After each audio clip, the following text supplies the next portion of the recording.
예, 오늘부터는 성경 공부 이제 초급을 다 마치고 중급으로 들어가겠습니다.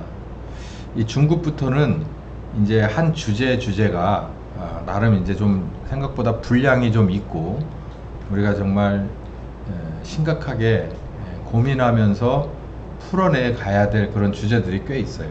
그래서 오늘은 첫 번째, 침례, 다시 말해서 구원의 3단계, 아버지와 아들과 성령의 이름으로 침례를 주라 라고 하는 얘기죠. 그래서 침례라고 하는 것, 아버지의 그리고 아들의 성령의 침례라고 하는 것이 구원과 어떻게 연결이 되나, 이 말씀을 드리려고 합니다. 우리가 지난번 초급 공부를 할 때 우리가 구원받는 데 있어서 세 분이 나누어서 일을 한다고 제가 말씀드렸죠. 아버지가 3분의 1, 아들이 3분의 1, 성령이 3분의 1.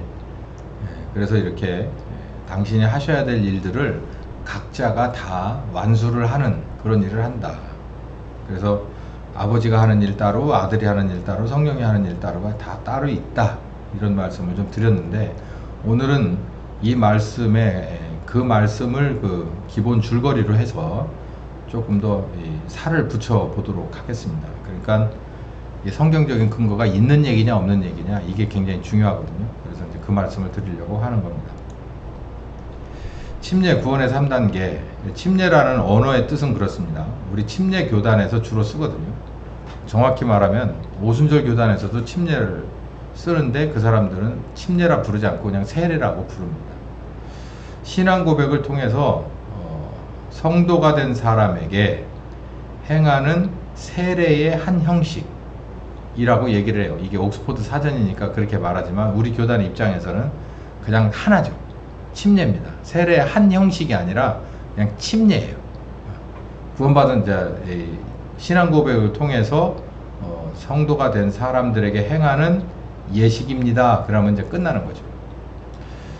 여기서만 봐도 침례라고 하는 용어 자체가 지금 현재 왜곡되어 있구나, 또 의미도 왜곡되어 있구나 라고 하는 것을 알 수 있습니다. 이거 좀 바로 잡아 드릴 거예요. 온몸을 물에 적심은 죄에 죽는 것을 의미하고, 그리고 적신다는 얘기가 아니라 물속에 이제 쑥 잠긴다는 말이죠. 여기 베프티조라고 하는 말의 파생어인데, 베프티조라고 하는 것은 물속에 잠긴다는 말을 뜻하기 때문에 물속에 잠겨서 죽는 것은 나의 죄를 위해서 죽고 다시 올라와, 물에서 다시 올라오는 것은 의의 몸으로 예수님의 십자가의 공로와 효과로 인해서 우리가 새로운 몸으로 다시 살아난다는 뜻입니다. 이렇게 사전에서 제가 의역을 좀 했습니다만 이런 의미가 있죠. 여기서 좀 더 나가기 전에 침례가 맞습니다. 성경 원문에 보면 세례라고 하는 용어는 전혀 없어요. 그거는 천주교에서도 침례고 우리도 침례예요. 물론 천주교에서는 침례 주지 않아요. 세례를 주죠. 그것도 유아세례를 주고, 그것과 엇비슷하게 장로교단이나 기타 교단에서 개신교에서도 유아세례 주고 나중에 가서 뭐라 그러지? 그거 보고 학습 받나 뭐 해가지고 입교하고 뭐 이런 게 있는데요.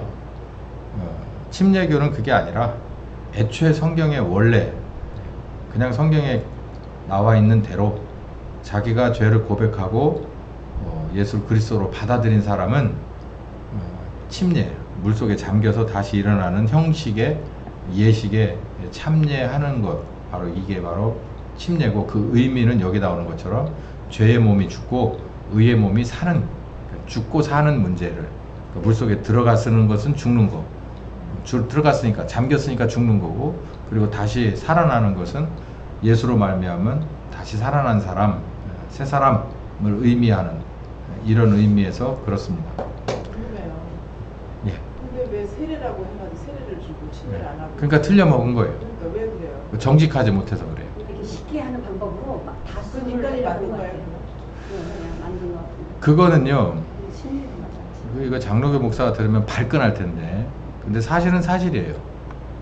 장로교단은 원래 칼빈 교리를 중심으로 해서 있는 사람이다 그러잖아요. 루터는 루터교의 창시자고 이 장로교는 칼빈 중심이거든요. 그러니까 교회 개혁이 일어나고 나서 교회 개혁이 일어나게 된 이유 중에 그 유아 세례가 있습니다. 굉장히 큰 이슈거든요. 유아 세례가 합당하냐, 성경적이냐에 따라서 기다 아니다에 천주교에서는 유아 세례가 있었습니다. 왜 그러냐면 유아 사망률이 높았잖아요. 그러니까 애를 많이 낳는 대신에 많이 죽었어요. 우리나라도 그랬던 것처럼 그 옛날엔 더 심했겠죠.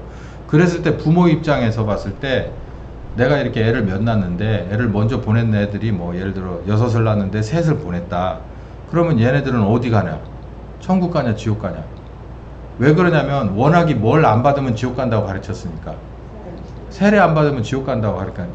교회 안에 들어와서 천주 교회 안에 들어와서 사제가 행하는 6가지 성사를 하지 않으면 지옥 간다고 가르쳤기 때문에 이 애들은 뭐 할 기회가 없었어요. 뭐 성찬식에 들어올 수도 없었고 뭐 저 세례를 받을 만한 저기도 없었잖아요. 그러니까 이게 이제 문제가 되는 거예요. 그래서 이제 다들 자식 문제라고 하면 지 문제 그 이상으로 신경을 쓰잖아요. 그러니까 뭐 할 필요가 있었냐면 이 갓난 애들에 대해서 구원의 문제를 해결해 줄 필요가 있단 말이에요. 그러니까 없는 걸 거기다 집어넣는 거예요. 원래 성경에는 마태복음 3장, 누가복음 3장에 똑같이 거기 보면 침례가 뭐 때문에 나온 침례입니까? 회개하고 복음을 믿은 사람에게 침례를 주게끔 돼 있어요. 근데 어린애가 회개하고 복음을 믿어요? 어떻게 해요? 걔네들이 뭐 이성이 발달해 있어요? 귓구녕이 알아들어? 아무것도 못 알아들어. 그러면 뭘 가지고 걔네들이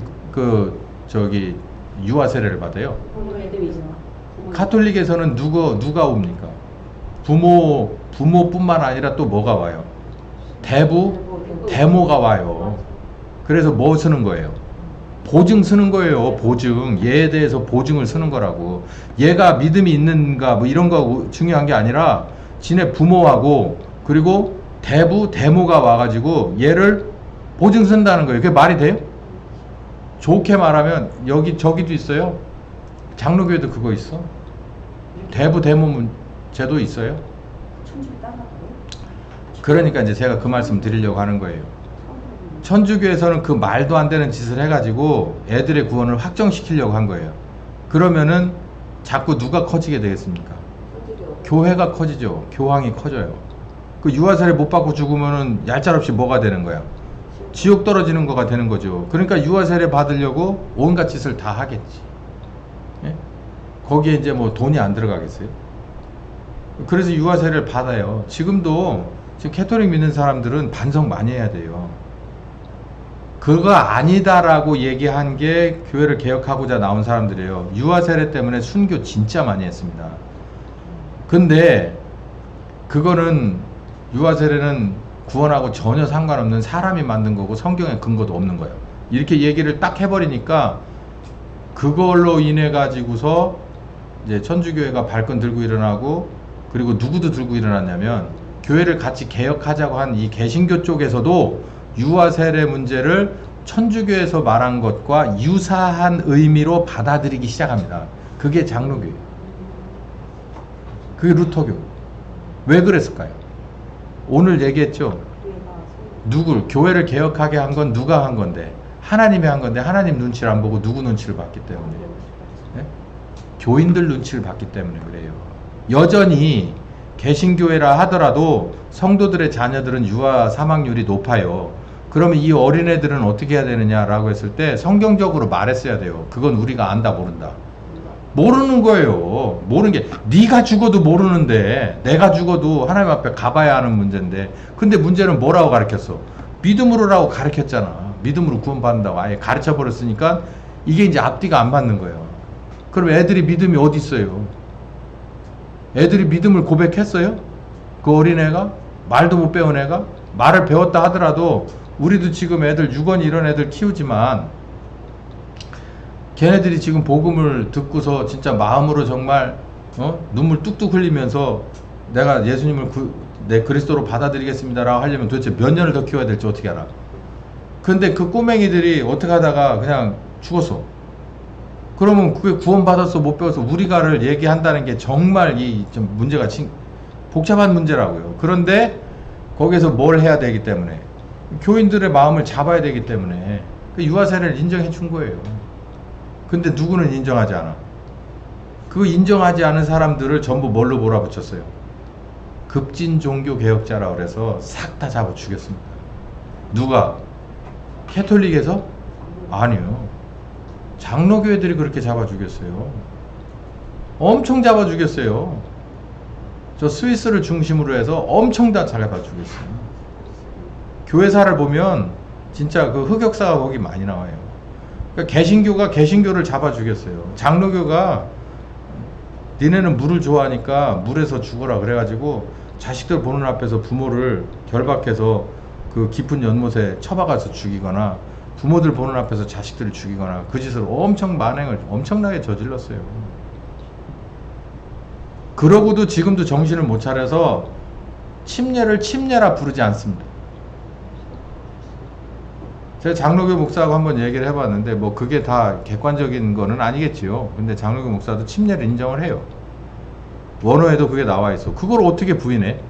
어떤 성경 원어책 싸구려를 가지고 와야 그게 세례라고 번역이 되냐고. 베프티즘이라고 분명 베프티조라고 분명히 나오는데 그러니까 원어에도 그렇게 나오고 성경 번역에 세례가 아니라 침례로 해야 되는 게 맞습니다라는 건 인정을 해요. 근데 뭐라고 하는지 아세요? 왜 꼭 그래야만 하는데요? 근데 더 이상 말을 안 하죠. 근데 다 저기 우리 기독교는 성경적으로 이렇게 순종하고 다 삶이 그러면은 침례부터 바꿔야 돼요. 그렇죠. 그 침례부터. 말씀 드리고 싶은 거예요. 예, 그러니까는 저기 오순절은 침례하잖아요. 부르기는 세례라고 불러도 행동은 침례로 해요. 순종하는 게 세례하기가 너무 편하다. 그렇지 그냥 그렇지. 쉽지. 이렇게 해서 그냥 머리는 이 식탁하고 너무 번잡잖아. 그러니까 이게 침례라고 하는 것이 구원의 필수적인 건 아니에요. 침례받은 사람이라고 다 구원받았다고 전 절대 안 보거든요. 그런데도 불구하고 뭐가 틀려먹은 거냐면 하나를 보면 열을 안다고. 자기가 신앙을 고백하려면 자기가 죄인인 것을 고백하고 죄인인 걸 고백했으면 잘못된 것을 작은 것부터 바꾸어 나가서 큰 것까지 바꾸는 게 맞잖아요. 성경에서 침례라고 되어 있는데 왜 세례라고 읽으며 성경에서 물에 잠기는 침례 예식을 하라고 했는데 왜 우리는 약식 이른바 세례를 주면서 그걸 성경적이라고 우기냐는 거죠.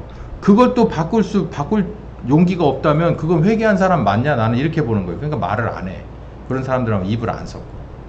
그럼 그렇게 계속 하시고 하나님 앞에 가고 나는 이대로 하고 하나님 앞에 가겠다. 저는 그냥 그렇게 그냥 일축해버려요. 아, 그럼 그렇게 계속 가시고 난 나대로 가고. 그래서 당신은 장로교, 나는 침례교. 그러니까 제 신앙 양심으로서는 장로교단에 있을 수가 없죠. 그거 하나만 놓고 받아라. 아, 물론 침례교가 다 잘 됐다는 건 절대 아니에요. 근데 그 침례라는 것만 놓고 세례라는 것만 놓고 봤을 때 침례가 맞는데 물론 장로교 목사님도 침례라 부르는 분이 있습니다. 그리고 침례를 하는 분들도 있어요. 근데 대다수는 거기에 대해서 저기 하려면 으르렁거리고 싸우려고 대들고 신학적으로 근데 신학적으로 말이 안 되죠. 왜냐하면 성경에 베프티즘이라고 돼 있는데. 근데도 우겨요. 근데 저희도 세례할 때 있어요. 병원에서 중환자, 중환자 지금 그때 말씀하신 그래, 분들, 못 그때 막 고백하신 분들 그런 분들은 그냥 생수 사다가 그냥 거기서 세례해요. 왜냐면 그분들을 보내줄 수는 없죠. 네. 그러니까 이게 신학이라는 건 양심의 변화거든요.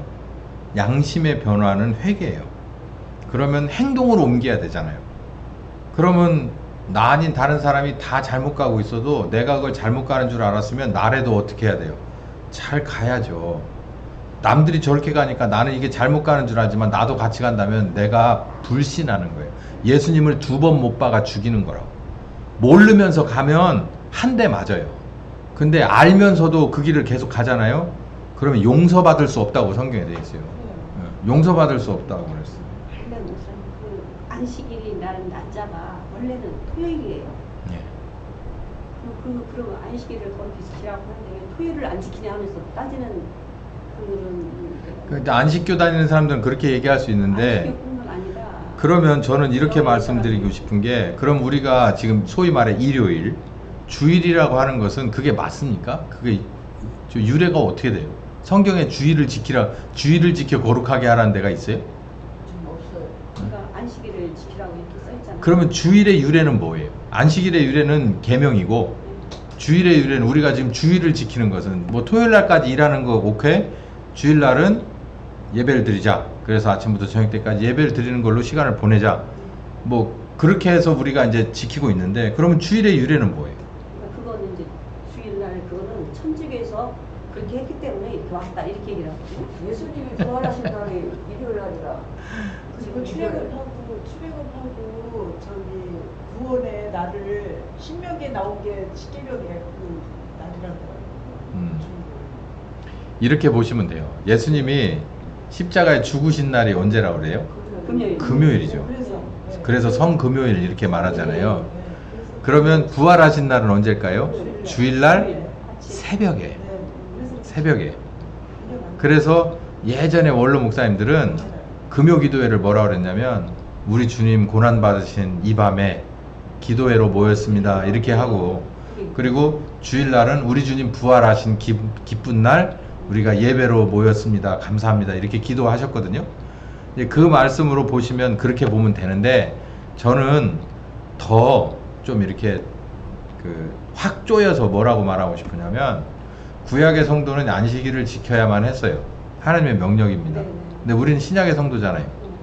신약의 성도면 안식일이라는 개념이 월요일부터 주 7일, 한 달 31일, 1년 365일이 전부 다 우리 주님의 날이에요. 저는 그 얘기하거든요. 그럼 네. 막 발끈해요. 일단 교인들도 발끈해요. 아니 왜 발끈을 해? 교인들도 발끈해요. 아니 내가 회개하고 복음을 믿어서 거듭난 그날부터는 다 주님의 날이잖아. 나는 죽었고 누구만 살았으니까. 주님만 살았으니까 주님의 날이잖아요. 그 대신 우리가 소위 말해 일요일을 주님의 날로 거룩하게 지키려고 애를 쓰는 건 왜 그러냐면 우리가 모여서 예배를 드리는 날이 그날로 정해져 있기 때문에 그래요. 그래서 뭐 대예배 뭐 소예배 그러는데 그런 건 의미가 없고 우리 전체가 모두 교회인데 움직이는 교회들인데 장소와 시간을 정해놓고 여기에서 모이는 날이 우리 주님 부활하신 주일날 모이는 거예요. 일요일에 모여. 그래서 뭘로? 각 지체들이 머리 대신 우리 주님 앞에 지체들이 다 와서 붙어보는 거예요. 그래서 여기서 할 게 뭐 있어요? 예배를 드리고 여기 초대교회 전통 따라서 애찬을 나누고 성경을 가르치고 배우고 기도하고 찬송하는 이 일을 하는 거예요. 그게 성경적인 거예요.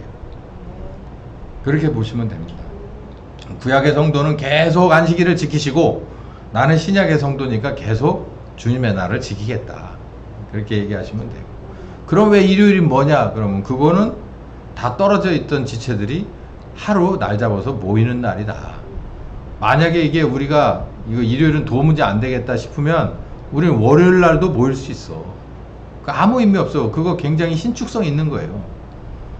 공교롭게 또 토요일 날 모일 수도 있어. 그거 토요일 날 모여도 돼. 근데 어지간하면 우리는 주님 부활하신 그날 아침 새벽부터 모이려고 하는 거죠. 뭐 그게 계명은 아니에요. 계명보다 더 무서운 거예요. 자진해서 헌신하는 거. 계명하고 틀린 거예요. 자, 성경에는 침례를 뭐라 말하냐면 마태복음 3장 6절에 자기의 죄를 자복하고 침례를 받았다. 그러니까 회개한 사람이 뭘 받는다? 침례를 받는다. 그러니까 회개 안 하고 얼찜이 와서 침례 받았다? 의미 없어요. 성경적으로 봤을 때 아무런 의미가 없어요. 사전적으로도 의미가 없어요. 이 침례라고 하는 예식은 예수님이 오셨을 그 당시뿐만 아니라 그 전에도 유대인들에게 내려온 전통 중에 하나입니다. 유대인뿐만 아니라 우리도 있었어요. 우리도 새벽에 일찍 일어나서 자기가 목욕하고 깨끗하게 자기 이렇게 옷을 갈아입고 그리고 나서 자기가 믿는 신 앞에 정한수 떠가지고 나가는 거예요. 그런 예식이 있었듯이 이 유대인들에게도 특히 이 에센파 사람들에게 이런 예식이 꽤 있었습니다.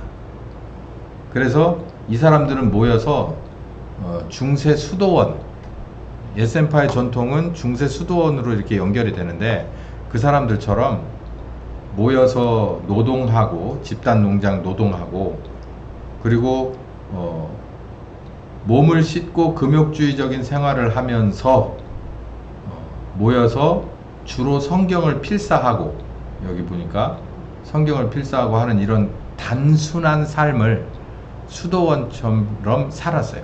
이건 수도원보다 훨씬 더 옛날 얘기죠. 그렇게 살던 파들이 있었습니다. 그렇게 해서 누굴 기다리고 있었냐면 메시아를 기다리고 있던 사람들이 있었어요. 왜? 세상에 방법은 이거밖에 없다라고 생각한 거예요. 제가 오늘 오전에 오후에도 계속 설교했잖아요. 우리나라의 지금, 우리나라 교회의 지금, 우리나라 이 나라의 지금 방법은 성령께서 다시 일하시는 방법밖에, 나서시는 방법밖에 없다, 이렇게 말씀드렸듯이, 에센파 사람들은 뭐라고 믿었냐면 자기네들이 몸과 마음을 정결하게 하고 율법을 읽고 쓰면서, 그리고 청빈하게 이렇게 세상 사람들과 설키지 않고 떨어져서 기다리는 방법이다. 메시아가 오실 때까지 기다리다가 죽더라도 이렇게 하는 것이 가장 좋아라고 하면서 숨어 지내던, 지금 우리나라는 이미 다 없어져 버렸지만 기도원이 그런 식이잖아요. 세상에서 떨어져서 그런 운동이었다고 할까요? 이제 그런 이 에센파 사람들이 주로 뭘 했냐면 몸을 씻는 의식. 우리도 새벽에 일찍 일어나서 정한수 떠가지고 나가기 전에 몸 씻고 깨끗한 옷 입고 나가잖아요. 그것처럼 이 사람들 자주 몸을 씻으면서, 이 씻는다는 건 뭘까요? 자기의 죄를 씻어내는, 더러운 죄를 씻어내는, 그러면서 반성하고 성경을 다시 필사하면서 이런 삶을 살던 사람들이 에센파였는데, 침례 요한이 그 공동체에 몸담았던 사람 중에 한 사람이라고 합니다. 그래서 침례 요한은 이렇게 의복이 달랐고, 그리고 먹는 음식이 달랐잖아요. 이게 바로 에센파 사람들의 특징이에요. 왜냐하면 평범하게 먹고 살 수 있는 사람들이 아니잖아. 입고 먹고 마시고 살 수 있는 사람들이 아니라서 이렇게 자연인처럼 살았던 사람이죠. 떨어져서. 그러니까 침례 요한이 일찍부터 집을 가출을 해요. 그래서 이렇게 다시 드러났을 때는 이미 이 에센파의 한 사람이 완벽하게 돼가지고 이런 그 모습을 띄었던 것을 우리가 볼 수 있어요. 그래서 침례 요한은 에센파 중에 한 사람일 것이다, 이렇게 봅니다. 침례 요한, 의복, 음식, 메시지, 그리고 에센파의 일원, 그래서 침례 의식, 씻는 의식을 침례 요한은 늘 하던 사람이다, 이 말씀 드리고, 성경에 이제 이렇게 배경이 나오고, 이 침례라고 하는 것에 성경적인 의미를 조금 더 들어가 보면 이런 말씀이 있어요. 요한복음 3장 3절에서 6절까지 보면은 거듭남에 관한 이야기가 나옵니다. 이게 뭡니까? 그 박옥수 파의 그 예수교 구원파가 있잖아요. 그게 바로 이 거듭남이라고 하는 것에 대해서 엄청 중요하게 생각을 한단 말이에요. 우리 형제 중에 막내가 그렇게 해서 나보고 지옥 간대요. 지옥 간대. 해놓고 말해. 끔찍한 얘기를 이렇게 너무 쉽게 할 수 있는 걸 보면 참. 하나님 앉아서 하시는 여기 보면 예수님이 이런 말씀을 하셨어요. 진실로 진실로 너에게 이르노니 사람이 거듭나지 않으면 하나님 나라를 볼 수 없어. 또 여기 보면 물과 성령으로 나지 않으면 하나님 나라에 들어갈 수 없어. 그러니까 볼 수 없는 게 있고 들어갈 수 없는 게 있어요. 그냥 이게 번역의 실수로 볼 거냐 아니면 진짜 의도한 거냐라고 해서는 의견이 분분합니다. 그러면 이게 같은 건데 번역이 뭐 이런 식으로 돼 있거나 필사를 잘못해서 이런 식으로 번역이 나올 수밖에 없었다면 모르겠지만, 만약에 이게 뭔가 각각의 다른 의도라면은 고민을 좀 해봐야 될 필요가 있어요. 첫 번째 거듭남은 뭐고, 그러니까 하나님 나라를 볼 수 있는 거듭남은 뭐고, 들어가는 거듭남은 뭐냐, 이거 고민해봐야 돼요. 구원파 사람들이 이걸 뭐라고 말하는지 모르겠네. 어쨌든 여기 보면 거듭나는 게 이만큼 중요하고, 또 물과 성령으로 거듭나는 것이 있다는 것이 여기 분명히 나옵니다. 여기서는 지금 이게 뭐다라는 것을 제가 구분을 안 질 거예요. 이건 나중에 좀 더 가봐야, 더 깊게 들어가 봐야 되는데, 깊게 들어가면 여기서 왜 예수님이 이렇게 두 가지로 거듭남에 대해서 얘기하셨는지를 알 수가 있어요. 제가 말씀을 안 드려도. 이 두 가지는 단계입니다. 봐야 돼요. 일단 하나님의 나라를 봐야 돼. 그럼 뭐가 열려야 됩니까? 눈이 열려. 눈이 열려야 볼 거 아니에요. 그러면 하나님이 열어주시는 영안이 열려야 하나님 나라를 볼 수 있을 거 아니에요. 그러기 위해서 거듭나야 되는 게 있고요. 그리고 물과 성령으로 거듭나서 어디 들어가려고? 하나님 나라. 그러니까 하나님 나라를 볼 수 있는 영안만 가지고서는 안 되고, 그리고 들어가는 데 있어서는 물이나 성령으로 내가 다시 태어나는 새 사람이 되어야만 들어갈 수 있는 거예요. 그러니까 제가 이게 이해가 되실려나 모르지만, 로마서 1장 17절에 구원에서 구원에 이르게 한다고 그랬죠. 예. 그래서 구원의 2단계를 제가 말씀드렸잖아요. 처음은 말로 하는 구원, 그리고 하나는 행동으로 마무리 짓는 구원, 이렇게 말씀드렸죠. 그것처럼 하나님 나라를 보는 게 바로 첫 번째 믿음입니다. 첫 번째 믿음으로 보는 거예요. 영안을 열어서 보는 거예요. 그러나 내가 들어갔어요? 들어간 건 아니에요. 보기만 한 거야. 이런 게 있어 라고 비전을 보여준 거죠. 그러니까 우리가 회개하고 복음을 믿어서 하나님 나라를 보는 단계가 있습니다. 그러다 또 뭐 하는 단계가 있어야 돼요. 봤으면 뭐 해야 돼? 일치월장해서 들어가야죠. 그러려면 반드시 뭘로 놔야 된다는 거예요. 물로 한번, 성령으로 한번 놔야 된다는 거예요. 이 거듭남이 있다는 거예요. 여기 왔으니까 아예 제가 다 말씀드릴게요. 이 첫 번째 것은 회개의 영을 부어주시면 됩니다. 아버지가 회개의 영을 부어주시면 하나님 나라를 볼 수 있어요. 하나님 나라 볼 수 있다면 우리는 이렇게 안 살 거예요. 근데 하나님 나라를 볼 수 없기 때문에 사람들은 죄를 짓고서 삽니다. 근데 내가 죄인인 것을 알고 어디를 보게 돼요? 하나님 나라를 볼 수 있으면 거기서 뭐가 나올까요? 회개가 나옵니다. 아, 하나님 나라 이런데 나는 이렇게 살고 있어? 잘못 살았구나. 회개가 나와요. 이게 하나님 아버지가 하는 일이에요. 그리고 나면 물로 그리고 성령으로 다시 나는 게 있어요. 그게 이 아들의 침례입니다. 이게 아들이 주는 침례. 자, 어쨌든 여기 지금 이 요한복음 3장의 거듭남이라는 얘기에서 중요한 건 옛 것은 죽고 새 것이 다시 태어나야만 해, 이거예요. 새 창조. 옛 것은 죽고 새롭게 창조되어야만 해. 그러니까 이것은 옛 것은 죽고 새 것으로 창조되어야만 해. 이게 중요하다는 얘기입니다. 여기서는 그 정도만 아시면 되는 거예요. 거듭남이란.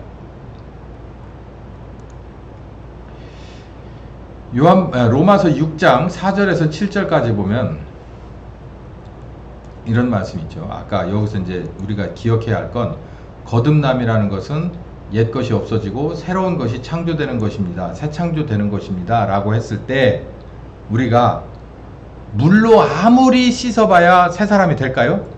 안 돼요. 계속 씻으면 손가락 지문만 없어집니다. 그래도 계속 본성은 그대로 있어요. 그 사람은 그냥 그대로 있다고. 그러면 바울이 그랬잖아요. 아, 나 진짜 이 사망의 몸이야. 도무지 이거 뭐 개선이 되질 않아. 이렇거든. 그 말 똑같은 거거든요. 그런데 로마서 6장에 이런 말씀이 있어요. 그러므로 우리가 그의 죽으심과 합하여 침례를 받으면서, 그러니까 물속에 들어가면서, 그의 죽으심과 합하여서 물속에 들어가서 죽으면서, 그리고 그의 부활을 본받아 연합되어 살아나오게 된다면, 이게 침례의 과정. 1단계는 물에 들어가는 거고 2단계는 나오는 거예요. 들어갈 때 누구하고 같이 들어가요? 그리스도와 함께 침례를, 그의 죽으심과 합하여 침례를 받고, 그래서 내 옛사람을 죽이고, 그리고 새 사람이 부활해서 올라오는, 이게 바로 침례의 예식 가운데서의 의미입니다. 진짜 의미. 그래서 침례를 주는 거예요. 죽고 사는, 나의 옛사람이 죽고 새 사람이 살아나오는, 창조되어서 나오는, 이게 침례의 예식 안에 들어있는 의미입니다. 그 누구를 중심으로? 예수님. 그의 죽으심을 합하여 또 그의 부활하심을 본받아 이렇게 되는 거죠. 우리 옛사람이 예수와 함께 십자가에 못 박힌 것은 죄의 몸이 멸하여 다시는 우리가 죄의 종노릇 하지 아니하게 하려 한 것이다. 옛사람이 죽은 자가 죄에서 벗어나 의롭다 하심을 얻었다라고 하는 이 말 안에 뭐가 들어있냐면 거듭남의 비밀이 들어있어요. 박옥수 씨 맨날 하는 게 거듭남의 비밀이잖아요. 맨날 그 얘기. 이게 거듭남의 비밀이라는 것은 그 사람들이 뭐라고 얘기하든 상관없이 이 말씀 안에 다 들어있어요. 여기서 뭐 거듭남이라는 건 뭐냐면 죽어다 나면서부터 죄밖에 못 짓고 죽을 때까지 그냥 놔두면 죽을 때까지 죄의 열매만 맺을 수밖에 없는 내가 예수 그리스도를 믿음으로 인해서 예수를 그리스도로 믿음으로 인해서 그분의 죽으심으로 내가 어디 들어가고 죽으심에 합하여 침례를 받고 그리고 부활하심과 본받아서 내가 새로운 사람으로 창조되어서 다시는 뭐가 죄에서 벗어나 죄에 빠지지 않아 하나님의 의롭다 하심을 얻는 데까지 들어가는 거죠. 그러니까 우리들의 구원이 뭐예요? 그냥 믿었어요 라고 얘기하고 끝나요? 그러면 너 의롭다 구원받았다 라고 얘기한다는 거예요? 아니죠. 그리스도와 함께 죽고 살아서 내 속에서 뭐가 싹 없어져야 돼요. 죄의 유전자가 싹 없어져 버려야 된다는 거예요. 성령님과 함께해서 내 속에 있는 죄의 유전자가 다 밖으로 쫓겨나 버려야 돼. 그게 뭐라고요? 죽었다가 그리스도와 함께 죽고 그리스도와 함께 부활한다는 얘기죠. 그게 침례라는 의미라. 갈라디아서 2장 19절과 20절도 똑같은 얘기를 하고 있는 겁니다. 내가 율법을 향하여 죽었나니 이는 하나님을 향하여 살려고 하는 것인데 내가 그리스도와 함께 십자가에 못 박히고 이제는 내가 산 것이 아니고 오직 내 안에 그리스도께서 사신 것이라. 이제 내가 육체 가운데 사는 것은 나를 사랑하사 나를 위하여 자기 몸을 버리신 하나님의 아들을 믿는 믿음 안에서 사는 것입니다 라고 고백했듯이 이게 바로 침례의 의미라는 거예요. 제대로 된 침례. 나의 오물을 씻어 깨끗함에 함, 그리고 이를 넘어서 거듭남으로, 그리고 새 창조됨으로. 이게 바로 구원받기 위한 거예요. 침례가 바로. 그러니까 믿으면서 내가 잘못됐네, 뉘우치는 데서 끝나는 게 아니라 아 이렇게 살아야 되는구나 라고 하는 그런 비전을 보는 데서 끝나는 게 아니라 예수 그리스도와 함께 내 옛사람이 십자가에 죽고 다시 부활하시는 그게 뭐라고 설명을 해야 되나? 그 물음표에 있는 과정을, 그러니까 누구든지 in Christ, 그리스도 안에 들어갔다 나오면 뭘 했는지 모르지만 뭐걸로 바뀌어서 나와요? 새로운 사람으로 바뀌어서 나와요. 그러니까 그리스도 안에 들어갔다 나와야 돼. 그 과정을 침례로 보는 거예요. 그리스도와 함께 그거를 말로 설명할 때 in Christ를 더 자세히 설명하면 침례 예식으로 그리스도와 함께 십자가에 죽고 그리스도와 함께 부활하고 났더니 산 사람이 돼 있다. 이걸 말해요. 그게 바로 구원의 이 요소입니다. 같이 죽고 같이 사는. 그래서 침례를 우리에게 말하는 거예요. 자, 첫 번째, 아버지가 주시는 침례가 있어요. 아버지가 주시는 침례. 우리가 엊그제도 얘기했죠. 어떤 분 전도 대상자가 있어요. 저분에 대한 이 마음의 부담감이 있어. 근데 우리가 가서 뭘 어떻게 해볼래도 정말 안 돼요. 이렇잖아요, 저렇잖아요. 사실을 가져다 대줘도 그분은 받아들일 생각이 없습니다. 왜요? 그 얘기는 내 얘기니까 그래요. 근데 누가 가서 대줘야 되냐면 아버지, 정확히 말하면 아버지 하나님이 갖다가 대줘야 돼요. 그 사람한테. 너에 있는 실상을 이렇다라고 네가 보라고. 그러니까 이게 마가복음 1장 14절에서 15절까지 보면 가라사대 때가 찼고 하나님 나라가 가까웠으니 회개하고 복음을 믿어라 라고 했단 말이에요. 이게 예수님의 공생의 일성이거든요. 그러면 침례 요한의 공생의 일성은 뭘까요? 마태복음 3장 1절에 보면 회개하라, 천국이 가까웠느니라. 그 전에 뭐라고 돼 있냐면 광야에서 외치는 자의 소리가 있어 그랬어요. 그럼 광야에 외치는 자의 소리라는 건 구약에 예언된 말씀이기도 하지만 광야에서 사람이 있어요? 없죠. 사람이 없는데 왜 거기서 소리가 나와요? 아니 사람이 소리를 내는 건 사람인데 사람이 광야에 없는데 어떻게 광야에서 소리가 나? 하나님의 소리예요. 그게 하나님의 소리. 그게 침례 요한의 소리, 침례 요한이 말한 소리를 듣고 그 사람들이 아, 나 회개해야지라고 온 게 아니고 침례 요한이 말은 하지만 누구의 소리로 들리는 거예요? 하나님 아버지의 소리로 들리는 거예요. 그러니까 복종을 안 할 수가 없는 거지. 예? 동생이 형한테 형 이거 잘못됐어. 이거 잘못된 거 인정해야 돼. 아무리 얘기해봐요. 저기 막내 동생이, 특히 여자 동생이, 초등학교 다니는 여자 동생이 지금 대학 가 있는 오빠한테 오빠 이거 잘못됐잖아. 지금 잘못된 거 시인하라고 아무리 얘기해봐요. 오빠가 뭐라 그래요? 시끄러워. 저로 가. 혼나? 뭐란다 그래. 어? 근데 누가 할아버지가 와가지고 너 이놈아 이놈 그러면은 거기서부터는 분위기가 확 달라지는 거예요. 너 이건 이렇고 이건 이런데 잘된 거예요 잘못된 거예요 네 입으로 말해봐. 그럼 뭐라 그래? 잘못했습니다 할아버지. 이 말씀의 권위는 바로 그게 있거든요. 여기 그래요. 때가 찼고 하나님 나라 가까웠으니 회개해라. 이거는 나사렛 예수의 얘기가 아니고 누구의 말씀이냐면 하나님의 말씀이에요. 하나님의 말씀. 그러니까 이게 하나님 아버지가 주시는 침례는 바로 이렇게 줘요. 뭘로? 말씀으로. 말씀으로. 그분이 가져다가 말씀하시면 거부할 수 없습니다. 왜냐하면 그 말씀에 권위가 있기 때문에. 피조물이 창조주 하나님 그 중에서도 아버지 하나님의 말씀을 거기에다 대고서 뭐라고 할 수 있는 사람은 아무도 없어요. 그러니까 그분이 오셔서 마사지를 하셔야 된다. 조물락조물락을 해야 돼. 우리가 할 수 있는 건 아니에요. 아버지가 아들을 위해서 하는 일입니다. 이게 뭐냐면 아버지가 아버지 이름의 침례를 줘요. 침례 요한을 보내서 많은 사람들에게 그 강팍한 마음을 다시 부드럽게 하고 물침례까지 받게 해서 입으로 고백하게 한 그 이유가 뭐냐면 누구에게 넘겨주려고 한 거예요. 예수님에게 넘겨주고자 함이 있었어요. 그러니까 침례 요한을 따라다니는 제자들이 이탈을 해가지고 누구에게로 많이 왔냐면 예수님을 따라다니는 예수님의 제자로도 많이 왔어요. 침례 요한은 그거에 대해서 싫다고 하지 않았어요. 나는 쇠하여야 하고 저분은 흥하여야 될 뿐이야. 이렇게 말씀하셨거든요.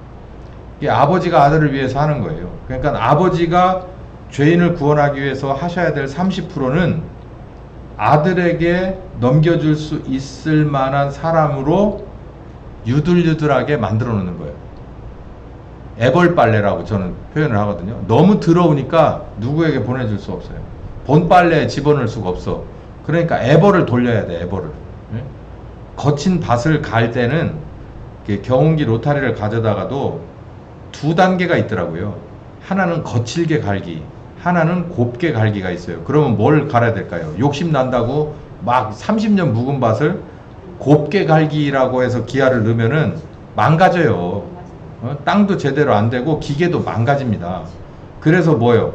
거친 밭, 거칠게 갈기를 넣고 천천히 몇 번 왔다 갔다를 하면 건물도 사라지고 돌도 위로 올라오면 돌 집어내고 해서 이제 뭘로? 곱게 갈기를 집어넣을 수가 있는 거예요. 마찬가지로 죄인을 가져다가 갑자기 아들에게 보내면은 받아들일 수가 없는 거예요. 받아들일 수 없어서 아버지가 아들의 눈높이로 만들어주기 위해서 애벌빨래를 실시하는 거예요. 마가복음 1장 1절부터 4절까지. 침례 요한을 뭐라고 말하냐면 광야에 외치는 자의 소리가 있어 가로되 너희는 주의 길을 예비하라. 그의 첩경을 평탄하게 하라. 길잡이가 되라. 누구? 침례 요한을 보고. 침례 요한이 이르러 광야에서 뭐하는? 죄 사함을 받게 하는 회개의 침례. 그러면 이게 무슨 침례일까요? 마무리하는 죄 사함 마무리 침례일까요? 시작의 침례죠. 애벌이라고 제가 얘기했잖아요. 누구한테 가야 또 다음이 있어요. 예수님한테 가야 다음이 있는데 예수님한테는 바로 안 되니까 침례 요한이라고 하는 사람을 들어서 아버지 하나님이 죄 사함을 받는 1단계 회개를 하게끔 하는 겁니다. 그래서 이걸 물침례. 저희들이 그 일을 해야 되는 지금 상황에서는 우리가 하는 게 아니라 아버지가 한다고 제가 100번을 말씀드렸잖아요. 아버지가 하시는데 저희들을 통해서 하시는 그 일이 그러니까 여기 침례 요한이 한 게 뭐 있어요? 침례 요한 사람이잖아요. 사람 사역자잖아요. 아버지 하나님의 사역자가 침례 요한이죠. 예수님의 사역자는 베드로와 12명이잖아요. 그것처럼 침례 요한은 뭐만 하면 돼요? 외치면 돼요. 회개하라 천국. 회개하라 천국이 가까웠느라 하면은 그 외치기만 하면 그 속에 누가 타고 들어가요? 아버지 하나님의 말씀의 권위가 타고 들어간다면 그 사람이 유들유들 바뀌어지죠. 그러면 나중에 뭐 하기만 하면 돼요. 우리는 데려다 침례를 주면 되죠. 침례만 줘. 여기 보면 침례를 줬잖아. 내가 아무래도 잘못한 사람입니다. 하나님 앞에 나갈 때 너무 더럽습니다. 제가 침례를 받겠습니다. 그러면 침례를 주면 돼요. 그래서 누구한테로 보내야 돼요? 예수님한테 다시 보내야 되는 거죠. 그건 시작에 불과해요. 그래서 우리나라를 이 교회 사역을 제가 한껏 비판을 했지만 이 침례 요한의 사역을 한 목사님들이 꽤 있어요. 큰 그림에서 보면 죄 사함이 아니라 원죄를 위한 원죄 사함을 위한 사역을 하신 분들. 그러니까 이 침례 요한의 계보를 따르는 분들이 많았습니다. 그래서 아들의 침례 이런 거까지 못 가신 분들이 많죠.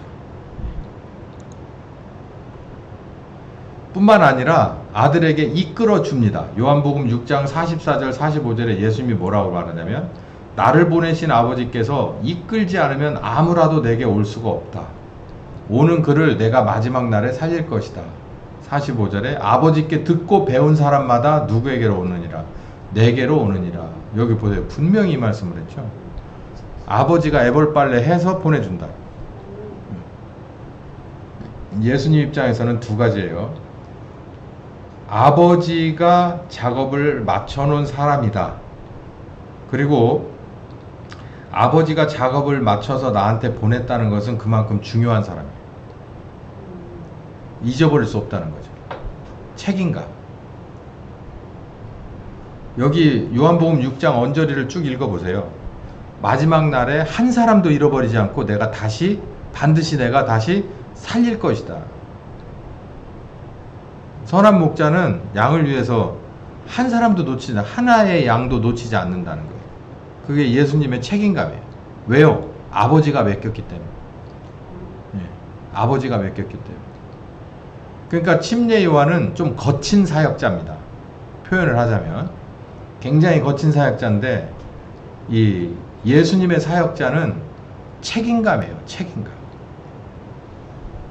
내게 맡겨주셨다라고 하는 것에 대해서 아버지가 맡겼는데 내가 이걸 쉽게 생각할 수가 있겠냐 이렇게 보는 거죠. 그래서 아버지가 원하시는 사역, 자기가 아들이 맡은 사역을 다 해서 누구에게 넘겨주냐면 성령님한테 넘겨주는 거예요. 그래서 아버지가 중요하다 생각하는 사람들, 그래서 선택한 사람들을 아버지 이름의 침례를 주어서 아들에게 이끌어 준다 라는 얘기죠. 그러니까 회개하고 복음을 믿게 해서 거듭나게 만들어서 누구에게 보낸다? 아들에게 보내준다. 그러니까 아버지는 무슨 일을 하신다는 거죠?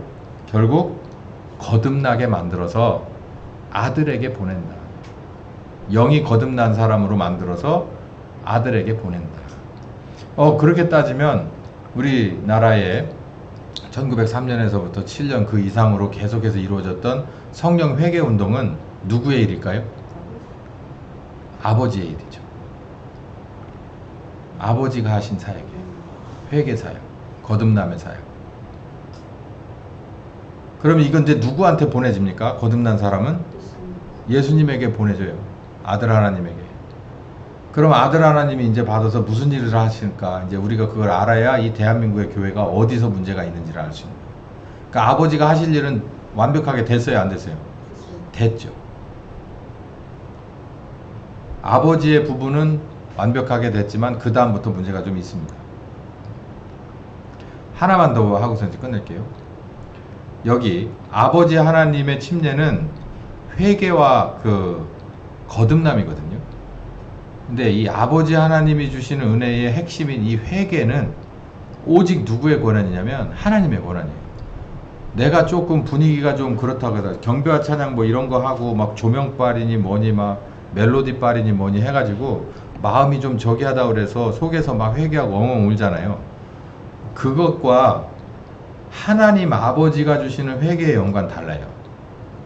뭐가 다르냐면 우리가 그냥 영화를 보고도 눈물 절절 흘릴 수 있어요. 뭐 어머니에 관한 뭐 아버지에 관한 옛날 그 필름 가진 다큐멘터리 비슷한 이런 편집물을 보고도 얼마든지 내가 부모에게 잘못했다고 엉엉 울게 만들 수 있다고. 그것처럼 복음도 마찬가지예요. 사람이 만들어서 할 수 있는 게 있어요. 그런데 뭐가 다르냐면 아버지 하나님이 주시는 이 회개는 오직 아버지 하나님의 전매 특허인데, 이것은 보세요. 마가복음 1장 1절부터 5절까지 보면 하나님의 아들 예수 그리스도 복음의 시작이다. 선지자 이사야의 글에 보라, 내가 사자를 너의 앞에, 여기서 너의 앞에는 예수님 앞에예요. 너의 앞에 보내노니 저가 너의 길을 예비하리라. 광야에서 외치는 자의 소리가 있어 가로되 너희는 주의 길을 예비하라. 그의 첩경을 평탄케 하라. 침례 요한이 그 주인공이에요. 그래서 온 유대 사람 예루살렘 사람들이 다 자기 죄를 제복하고 요단에서 침례를 받아요. 여기서 중점적으로 봐야 될 것은 이미 예언되어 있을 때 누가 보낸다고 그랬어요? 침례 요한. 내가. 침례 요한은 누가 보낸 사람이에요? 아버지가 보낸 사람이에요. 그래서 침례 요한이 와서 회개하라고 외쳤을 때 이건 누구의 목소리라는 거예요? 하나님 아버지의 목소리라는 거예요. 사람의 목소리가 아니에요. 그러니까 사람의 감정의 발로와 아버지 하나님의 것과는 틀립니다. 어디가 틀릴까요? 정확하게 여기서 짚어낼 줄 알아야 돼요. 아버지의 침례는 목적이 뭐예요? 아들에게 보내려고 하는 침례예요. 그래서 회개하고 뭘 믿어야 돼요? 복음을 믿어야 돼요. 반드시 예수를 그리스도로 받아들여야 돼. 그러면 뭐가 되죠? 자동적으로 이 거듭남, 우리의 영이 거듭남. 그래야 누구와 연결되니까? 예수님하고 연결되니까. 자, 구원으로 가기 위해서 30%를 아버지가 하는데, 아버지가 원해서 선택한 사람을 아버지가 원하는 회개의 영을 부어주고, 그리고 복음을 믿게 해서 그 사람에게만 복음을 주셔서, 사람들은 그렇게 생각해요. 예수님의 복음을 누구나 다 그냥 자기가 받아들여 버리면 다 끝날 거라고 생각해요. 전 그렇게 생각하지 않아요. 왜냐하면 하나님 아버지가 선택한 사람을 회개의 영을 부어줄 뿐만 아니라 당신의 아들의 은혜도 그 사람들을 위주로 해서 줍니다. 주고 복음을 받아들여서 거듭나게 하는 거예요. 그래서 그 거듭난 채로 아들에게 보내줘야 될 일을 아버지가 하는 거예요. 그러니까 우리는 이 유사 아버지 하나님의 이름의 침례에 우리는 구분을 할 줄 알아야 돼요. 구분을 할 줄 알아야 되고, 이거 굉장히 민감합니다. 아까도 지금 말씀하셨듯이 작사하시고 그리고 이 CCM을 만들잖아요. 요즘 CCM이 얼마나 적입니까? 우리 아까 마라나타 불렀잖아요. 마라나타를 누가 불렀어요? 처음에 가수가 이름이 소양이 불렀어요. 소양 지금 어디 가서 뭐해? 기획사 가서 저런데 무슨 가창력 프로그램 같은데 나와가지고 거기서 뭐 그러잖아요. 그 사람이 처음에 그런 사람이 아니었다고. 원래 좋은 곡들 많이 부르고 많은 은혜를 끼치던 사람이었어요. 곡도 참 좋은 곡을 많이 받았고요. 근데 그 사람의 끝이 별로 좋지 않아. 지금 뭐 하고 있는지 잘 모르겠는데, 어쨌든 기획사에서 그렇게 공중파에 나오고 이러고 그러더니 뭐 잘 모르겠네요. 지금도 어딘가 교회나 이런 데서 부르겠죠. 소양하면 뭐 썩어도 준치라고. 그리고 노래는 잘하잖아. 노래를 잘하는 것과 이게 하나님이 주시는 은혜냐, 그러니까 하나님의 음성이냐 라고 하는 것과는 차이가 있다는 얘기예요. 제가 아까 말씀드린 대로 그렇게 해서 주시는 영감을 가지고 작사를 하고 작시를 하고, 그리고 또 작곡가는 그렇게 주시는 영감을 가지고 작곡을 해놨다가 하나님이 원하는 그런 만남 속에서 이런 좋은 가사를 만났을 때, 또 좋은 곡을 만났을 때 서로 이걸 나눠주고, 그래서 또 좋은 그 싱어를 만나서, 가수를 만나서 이 사람에게 주어서 하나님이 원하는 집회에서 하나님이 원하는 사람들에게 이걸 불렀을 때 이게 하나님의 작업이 이루어지는 거예요. 근데 실명을 좀 걸어내니까 유은성이라고 아십니까? 그 CCM 가수인데 뭐 주의 손에 나의 손을 포개고 이거 불렀던 애예요.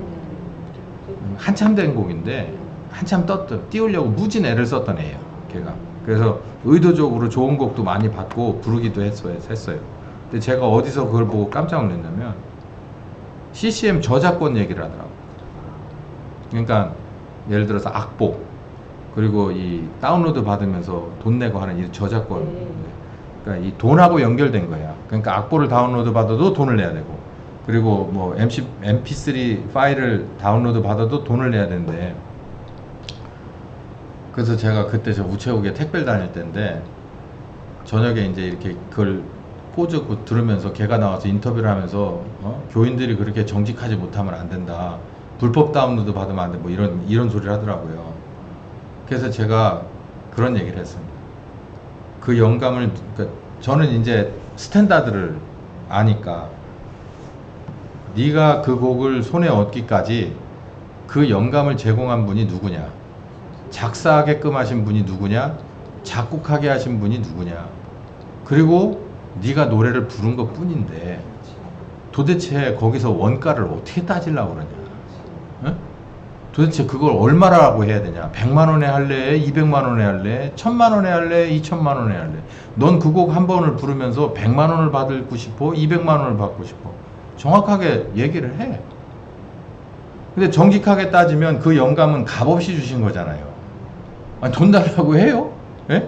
권사님한테 돈 내라고 해요? 그거 주고서 계좌이체 해라 그러고서 뭐 카드 결제는 안 되고 이렇게 하시던가요? 안 그러잖아요. 아니 자기는 공짜로 받아놓고 그럼 나는 뭐 먹고 살아요 그러거든요. 근데 여러분 찬양 사역자들 그 집회 가면 공짜로 가는 법이 없습니다. 돈 많이 받아요. 유명한 사람들 몇 백만 원씩 받습니다. 누가 CD도 팔고.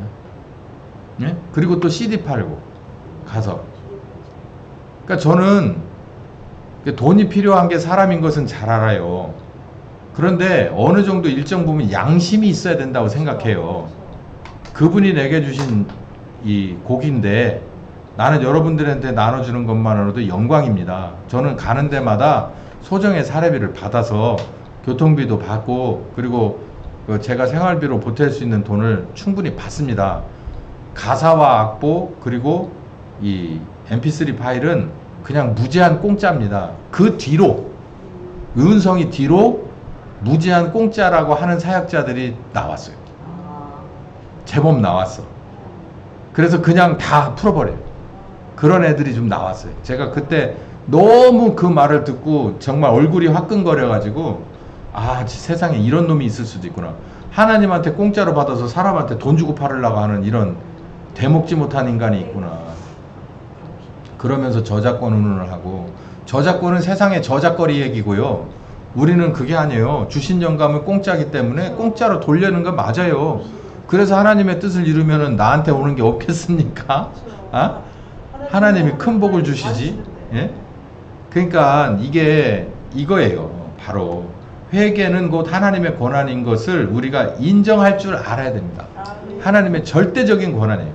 그러니까 누구를 선택하는 권한도 하나님에게 있고 그 사람에게 아들의 그 고귀한 피 값을 이렇게 공짜로 주시는 것도 하나님의 전적인 권한이에요.